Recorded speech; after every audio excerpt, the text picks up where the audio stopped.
இன்றைக்கி என்ன சமையல் பார்க்கலாமா? வழக்கம் போல் சுட சுட தான், ஆனால் நார்மலான சோறு இல்லை.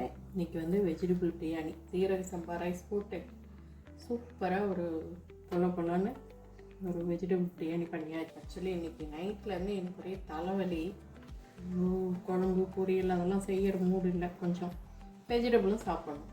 ஸோ அதனால் என்ன பண்ணேன், எல்லா வெஜிடபிளும் சேர்த்து ஒரே வெஜிடபிள் பிரியாணி மாதிரி பண்ணிடலாம் அப்படின்னு சொல்லிட்டு பண்ணியாச்சு. அவ்வளோதான்.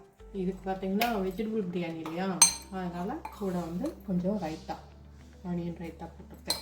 இது கூட ப்ரோட்டீனுக்காக ஒரு நான் சொல்கிற இந்த டயட் வந்து இது கிட்டத்தட்ட இந்த மாதிரி ஃபாலோ பண்ணிங்க அப்படின்னா, ஒரு சுகர் பேஷண்ட் இருந்தாலோ, வீட்டில் ஒரு பிபி பேஷண்ட் இருந்தாலோ, இல்லை நார்மலாக வந்து ஹெல்த்தியாக ஃபுட்டு எடுத்துக்கணும்னு நினைக்கிறவங்களோ, இல்லை கொஞ்சம் டயட்டு வெயிட்டை கண்ட்ரோல் பண்ணணும்னு நினைக்கிறவங்களுக்கோ எல்லாருக்குமே வந்து இது வந்து ஒத்து வரும். ஈவன் குழந்தைங்களுக்கு கூட இது வந்து ஹெல்த்தியாக இருக்கும்னு வச்சுக்கோங்களேன். என்னைக்காவது ஒரு நாளைக்கு அவங்களுக்கு பிடிச்சது அந்த மாதிரி செய்யலாம். பட் மற்ற நாளில் இந்த மாதிரி கொஞ்சம் ஹெல்த்தியாக எடுத்து கொடுத்துக்கலாம்.